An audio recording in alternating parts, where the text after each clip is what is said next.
교도소에서 전설이라 불렸던 흉악범이 있습니다. 이름은 종문이고 모두가 그를 피해 다녔습니다. 키는 190이 넘었고 덩치는 산만해서 누구든지 그를 잘못 건들면 그날은 큰일이 터지는 날이었습니다.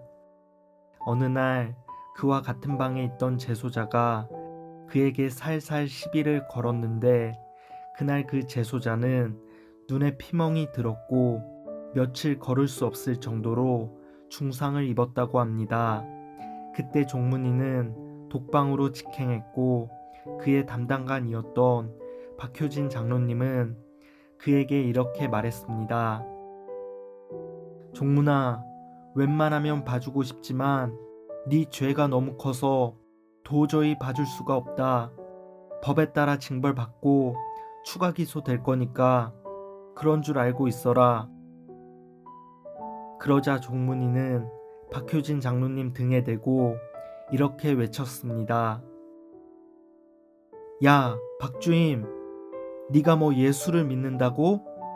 내가 성경을 좀 읽어봤는데 예수님이 70번씩 7번이라도 용서해 주라고 했는데 왜 날 집어넣냐? 네가 그러고도 예수를 믿는 거냐? 이 사기꾼아? 장로님은 일단 피해야 할 것 같아서 종문이의 말에 아무 대답 없이 그 자리를 떴습니다. 하지만 종문이는 화가 치밀어 올랐는지 이마를 철장에 찍어대고 머리를 벽에 쾅쾅 박아댔습니다. 장로님은 급히 다시 돌아와 그를 말렸습니다. 종문이의 얼굴은 온통 피범벅이었고 그는 혀까지 깨물어 장로님 얼굴에 피를 확 뿜어 버렸습니다. 장로님은 치밀어 오르는 화를 억지로 누르고 심호흡을 몇 번 크게 하고 나서 다시 그 자리를 떴습니다. 종문이는 거기에 그치지 않고 단식에 들어갔습니다. 밥은커녕 물 한 방울 먹지 않았습니다.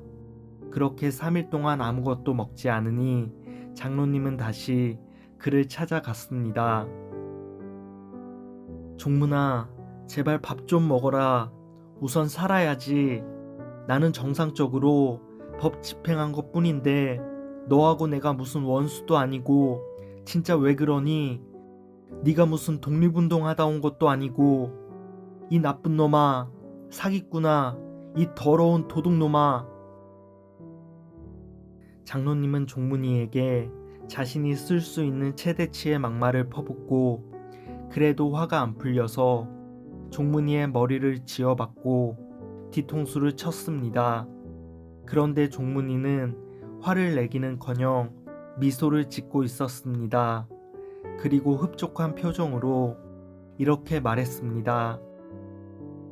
이제야 절 알아보는군요.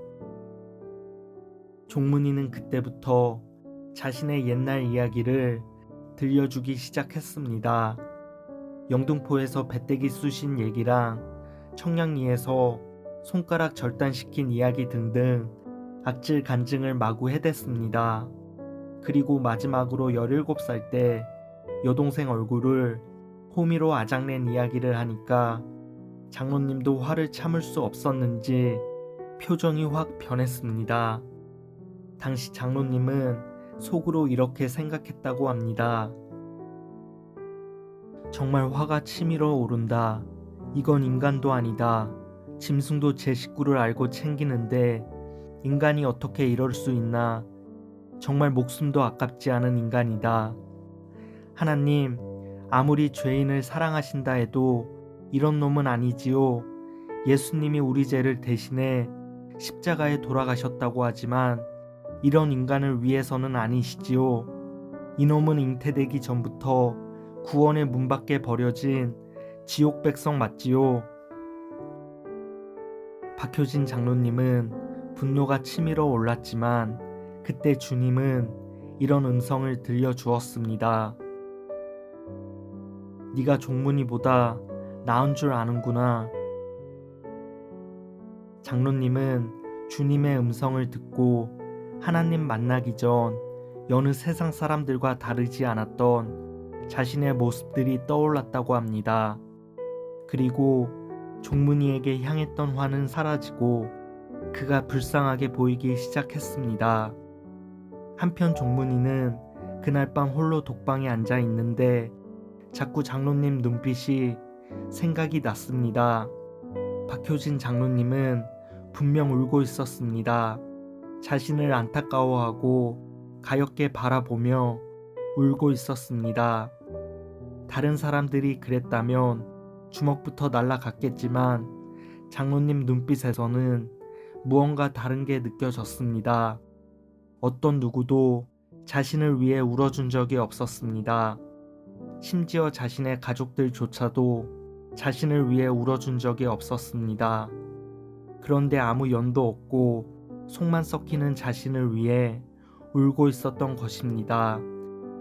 다음날 종문이는 장로님을 보자마자 양손으로 그의 발을 붙잡고 악을 쓰며 울기 시작했습니다. 주인님, 어제 울었지요? 분명히 나 때문에 우신 거 맞죠? 지금까지 살면서 누구도 저를 위해 우는 걸 본 적이 없습니다. 어제 그 눈물 내 거 맞지요? 그래, 울었다. 어제까지만 해도 너 같은 건 사람도 아니라고 여겼다. 하지만 알고 보니 너나 나나 다 똑같더라. 일어나라. 어서 가자. 박효진 장로님은 종문이를 자신의 방으로 데려가 빵과 우유를 넉넉히 주었습니다. 3일 동안 아무것도 먹지 않은 그는 순식간에 그것을 다 먹어치우고 자신의 방으로 돌아갔습니다. 그때부터 종문이는 완전히 달라졌습니다. 장로님이 흘린 눈물은 하나님이 자신을 위해 주신 눈물로 받아들였고 마음을 열어 예수님을 믿기로 했습니다. 그렇게 다짐한 이후 그는 완전히 새 사람이 되었습니다.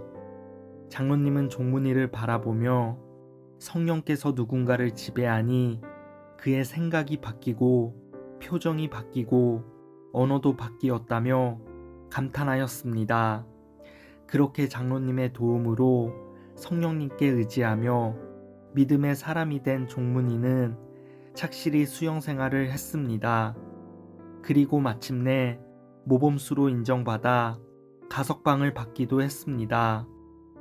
그는 출소하자마자 땅끝 마을인 집으로 돌아가 교회부터 찾았습니다. 그는 가까운 개척교회에 출석하기 시작했고 성경 공부 모임에도 참석했습니다. 꼬박꼬박 장로님에게 전화를 했고 안부를 전했습니다. 자신이 전화를 안 하면 반대로 장로님에게 전화가 왔습니다. 그런데 착실히 신앙생활을 하던 그에게 시련이 찾아왔습니다. 종문이의 아버지는 스님이신데 그의 아버지가 돌아가시고 아버지가 운영하시던 절을 물려받은 것입니다. 그 절을 팔아야 하는데 절이 문을 닫고 팔면 값이 내려가고 스님을 고용하면 월급을 줘야 하니 절이 팔릴 때까지 자신이 절을 운영해야 하는 입장이 되었습니다. 그는 선택의 여지 없이 머리를 빠박이로 밀고 스님 행세를 하며 다녔습니다. 그러던 중 그는 장로님이 보고 싶어 면회실로 그를 찾아갔습니다. 장로님은 스님복을 입고 빠박머리로 나타난 종문이를 보고 깜짝 놀랐습니다. 그리고 그의 뒷목을 잡으며 이렇게 말했습니다. 내가 그동안 너 때문에 울었던 게 아깝고 기도한 게 허무하고 마음 졸인 게 억울하다. 야 임마, 대체 이게 무슨 꼴이냐? 종문이는 목탁을 두드리며 장로님이 하시는 말을 들었습니다. 장로님은 꼴도 보기 싫으니까 빨리 가라고 말했고 종문이는 습관이 됐는지 계속 목탁을 두드리며 말했습니다. 여기까지 왔는데 어떻게 그냥 갑니까? 저녁 먹고 가야지요. 장로님, 걱정 마십시오. 제 안에 아직 복음이 있습니다. 그 꼬라지에 무슨 복음이 있냐? 어쩔 수 없이 장로님은 함께 밥을 먹으러 나왔고 종문이는 장로님에게 자초지종을 다 설명했습니다. 박효진 장로님은 종문이의 사연을 듣고 숨도 못 쉴 정도로 웃고 좌우로 뒹굴었습니다. 장로님, 주지방에서 아무도 없을 때 성경을 읽고 있습니다. 세계 최초로 주지방 일독 할 것 같습니다. 절 좀 빨리 팔리도록 기도를 부탁하려고 염치불구하고 찾아왔습니다. 그렇게 종문이와 장로님은 그날 마음껏 웃으면서 헤어졌습니다. 그 뒤로 절은 석 달 만에 아주 좋은 값에 팔렸고 종문이는 몇 억이 넘는 돈을 기꺼이 헌금했다고 합니다. 지금은 가족과 함께 목 좋은 곳에서 횟집을 운영하고 있으며 가장 좋은 점은 다니던 교회에서 이쁜 처자를 만나 인형 같은 남매를 낳고 지역에서 유명해질 정도로 어려운 사람들을 많이 도우며 살고 있다고 합니다. 종문이의 은인인 박효진 장로님은 근처 집회가 있으시면 꼭 그곳을 들려 기도해 주시고 자연산회도 배부르게 먹고 가신다고 합니다. 참 좋으신 하나님이십니다.